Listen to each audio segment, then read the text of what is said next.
All right, everybody, the last video for chapter 5. Okay, so the Illinois River flow in cubic feet per second is shown in the month of May as the rainy season ends and the level starts dropping. All right, so just like the preceding 4 chapters, in the last section, section 5.2, we gave you an x value, you found the corresponding y value, and it wasn't too bad because it was like all the other sections. Now, in this section, the last one of the chapter, we'll give you a y value. You go find the corresponding x value. All right. That sounds good. Okay, so I'm going to change up some numbers here. We'll just call that 750. Maybe we'll call this 500 even. Call this 350, and that should change things enough. Okay, so it says start off with regression. Okay, 2 decimal places. Well, that's nice. That's not the hardest thing in the world. And so we'll go stat, enter, and I'll pause the show. Okay, so we got that. And so all my data is plugged in there. And again, I changed up some of the numbers there just so that, I don't spoil the surprise when you get to this problem on the homework. Okay, because I mean, hey, nobody wants their presents to be opened up early, especially by somebody else. That's what we're avoiding. Okay, so I'm going to go to stat over, and oh wait, no, not that. Let me quit out of there. All right, stat over, and then I want to go down to logarithmic regression because that's what they asked me to do. Go find the best logarithmic equation or model to represent the data. Okay, so then I'm going to go down. Hey there. I'm going to go down to calculate. Yeah, the video's not on. And there's my equation. So now I'm ready to write that down. I already forgot. Was it 2 decimal places? I don't remember. Let's see. It was. Oh my goodness. That was probably just a good guess rather than memory, but whatever. So the equation is going to be y equals 1911.78 minus 579.74 multiplied by the natural log of x. Okay. So there's the equation. So yeah, so that's not new. We did that in the last section. Part B and C, that's the new stuff. So in both cases, they give us a y value, a level of the river, so 200 cubic feet per second, or 1,000 cubic feet per second. And so they give us these y values. They say, go find the x value. Go find the day when we expect the river to be at that level, which is kind of nice if you have those expectations, if you're working this job, because then if you go out and actually check on that day and it's significantly different from what you expected, then you say, whoa, okay, why is it different?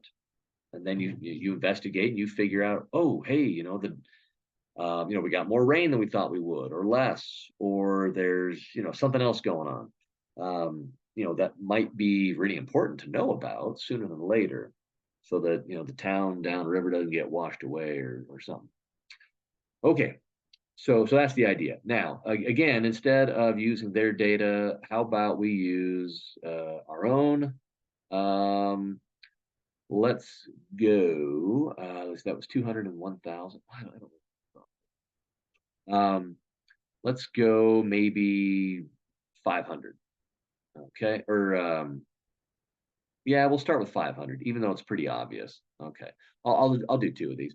So 500 cubic feet per second. Well, oh no, we already got that. Okay, well, that's dumb. Let's try 525. Okay, because that's not actually on the list. Okay, so 525, that's in between these 2 here. So we would expect to get a date somewhere between day 10 and day 11. So like day 10 and a half or something. All right. So let's see how to actually do this. Okay, so we're going to pull out our scratch pad here again, so we can kind of see what's going on. All right, so if we use 525, again, that is a y value, so I'll plug that in for y. And I write all this fun stuff out. And blah, blah, blah. Okay, now, what do we do to solve for x? Well, the first two steps are things we've seen in the past. Um, we're going to first subtract away the 1911.78 from both sides. So nothing, real mind-boggling there. However, here, and I'm just going to use my handheld.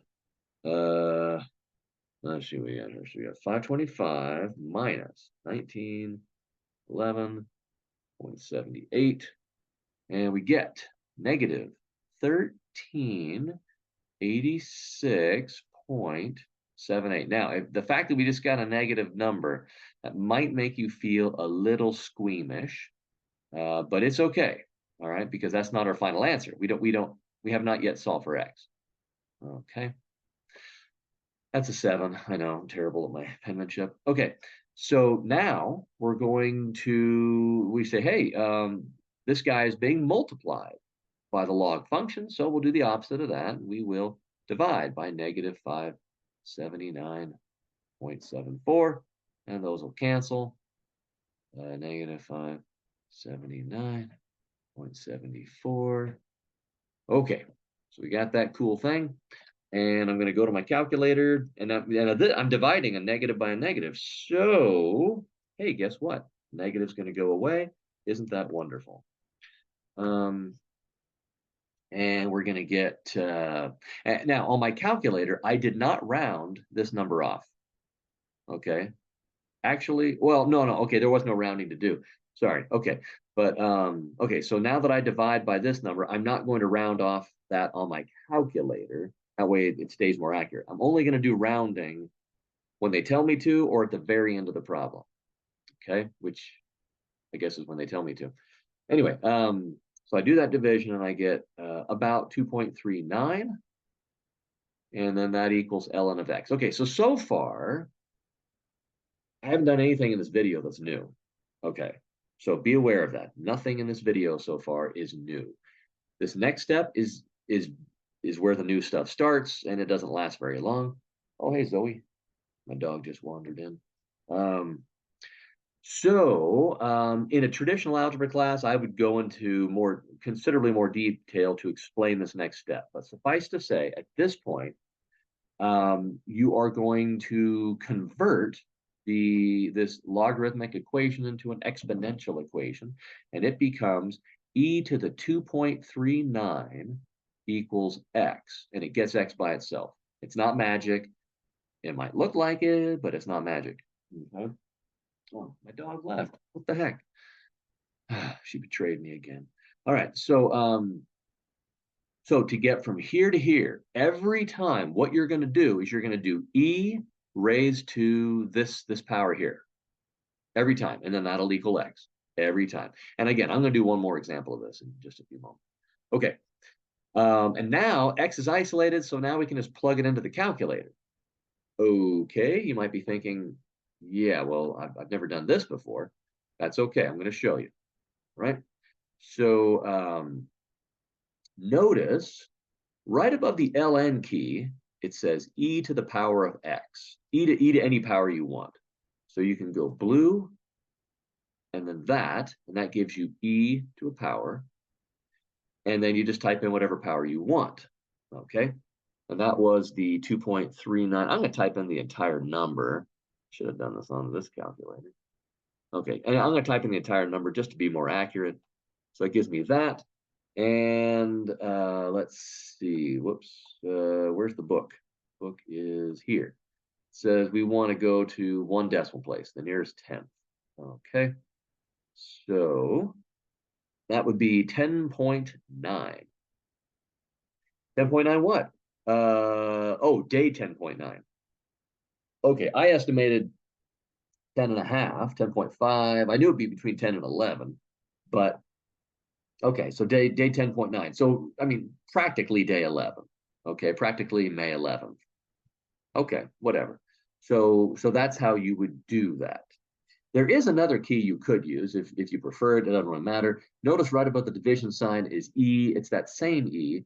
I could go blue E, but then I have to say raised to the power of, and then I type in the exponent. It does. It's like one extra keystroke or something. It's not a big deal. Now notice there's a third E right here, right above the sign button. Now that's a capital E, and it's in green. So if I go green E, that's something different. That is totally different from this E. This one is just a random placeholder for any old number you want to put there. But the lowercase e, that's an actual number. Okay.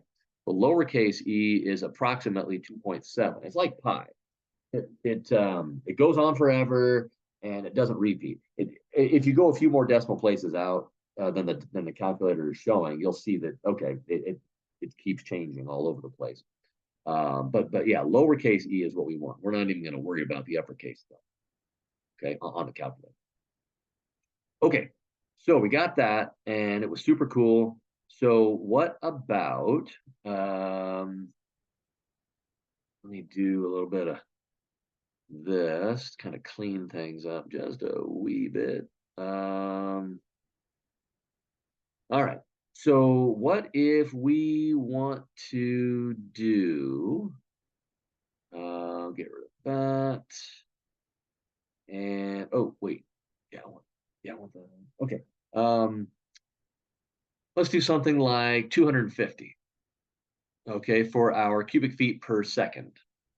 Well, 250 is a little bit lower than the 302 here.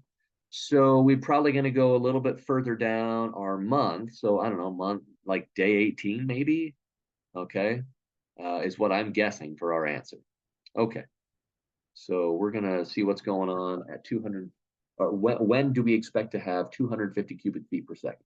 Again, 250 cubic feet per second is a y value, so I'm plugging it in for y. All right, that's very important. If I plug 250 in for x, then I'm saying, oh, the 250th day of May, which, I mean, you could figure that out. It would be like probably, into the following January. But again, that's not what we mean. So we're not going to do that. Okay. So once again, we say, well, I've got something being added or subtracted to the x, and then I've got something being multiplied by the x. So first, like we've learned in the past, I'll subtract this from both sides. Okay, 250 minus 1911.78, and that gives us negative 1661.78 equals negative 579.74 multiplied by ln of x, or the natural log of x. All right, so now I'm going to divide both sides by negative 579.74. Okay, that's super cool.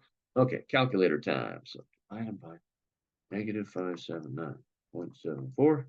Okay, and I get 2.87-ish equals ln of x. And now I'm going to do e to the 2.87 equals x. And so I'm just going to do my handheld calculator. And I get to one decimal place, day number 17.6. So a little over halfway through day 17. Okay, a little more than halfway through the May 17th. So now, again, these models are not going to be perfect.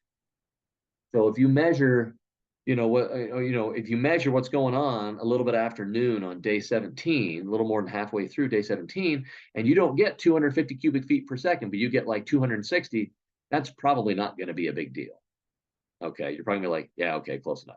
Now, if you got like 350, you'd be like, whoa, whoa, whoa. Okay, that's more significant.